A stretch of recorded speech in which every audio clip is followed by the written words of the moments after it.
గోధుమ రవ్వతో ఉప్మా చేస్తున్నాను. ఎలా చేయాలో చూపిస్తాను మీకు. పల్లీలు, ఉల్లిపాయ ముక్కలు, పచ్చిమిరపకాయ ముక్కలు, అల్లం ముక్కలు, కరివేపాకు పక్కన పెట్టాను. ఇప్పుడు ఎలా చేయాలో మీకు చూపిస్తాను. ముందుగా పొయ్యి వెలిగించుకుని బాండీ పెట్టండి. బాండీ వేడెక్కినాక బాండీ వేడికింది. ఇప్పుడు ఒక స్పూను నెయ్యి వేసుకోండి. నెయ్యి వేసుకుంటే ఉప్మాకు బాగుంటుంది అన్నమాట. ఒక 2 స్పూన్లు ఆయిల్ కూడా పోయింది.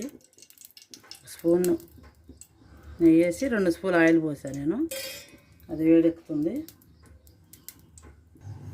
ఇప్పుడు ఆయిల్ వీటెక్కినాక దీంట్లో ఒక గుప్పుడు పల్లి వేసుకోండి.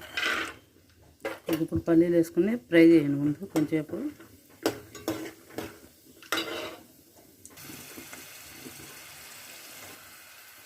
సరే, పల్లి వేగిపోయింది. ఈ పల్లీని తీసి పక్కన పెట్టుకుందాం. ఎందుకంటే ఇది మళ్ళీ వాటర్లో ఉడికితే మెత్తగా వచ్చేస్తాయి. అందుకని తర్వాత వేద్దాం. లాస్ట్లో తీసి పక్కన పెట్టేసుకుని లాస్ట్లో వేద్దాం. ఇది ఇప్పుడు దీంట్లోనే తాలింపు దినుసులు వేద్దాం.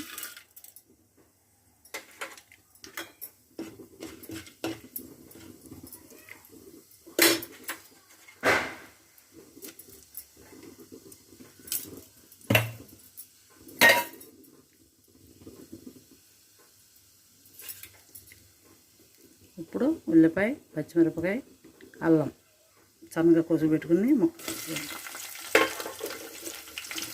ఇవి ఇప్పుడు ఎర్రగా ఏగనిద్దాం అన్నమాట. కొంచెం ఎర్రగా ఏగాలి. ఉల్లిపాయ ఎంత ఏగాలన్నమాట. కొంచెం చూసారా ఎలా ఎర్ర ఏగుతుందో. ఇప్పుడు కొంచెం 2 రెబ్బలు కరివేపాకు వేసుకుందాం. కరివేపాకు ఎంత వేసుకోవచ్చండి, ఎంత వేసుకున్నా బాగుంటుంది. ఈ ఉప్మాలో అల్లం చాలా టేస్టీగా ఉడుతుంది అన్నమాట. ఎప్పుడైనా అల్లం ఉప్మాలో కానీ టీలో కానీ వేసుకుంటే ఆరోగ్యం చాలా మంచిదన్నమాట. ఎప్పుడు కూరలోనే కాదు, ఇలా ఉప్మాలో వేసుకుని తింటాం. పొద్దున్నే ఉదయాన్నే పడగడుకుని టీ కాసుకుంటాం కదా, టీలో కూడా అల్లం వేసుకుంటా అయితే అసలు చాలా ఆరోగ్యానికి మంచిదన్నమాట. చాలా బాగుంటుంది. ఇట్లా ఎలాంటిది తేడా ఉండదు, చక్కగా ఉంటుంది, ఫ్రీగా. ఆరోగ్యం చాలా బాగుంటుంది అన్నమాట. అల్లం వల్ల చాలా ఉపయోగాలు ఉన్నాయి. అల్లం వేసుకోండి. ఇప్పుడు చూడండి, ఇది వేగిపోయింది. ఇప్పుడు దీంట్లో వాటర్ పోసుకుందాం.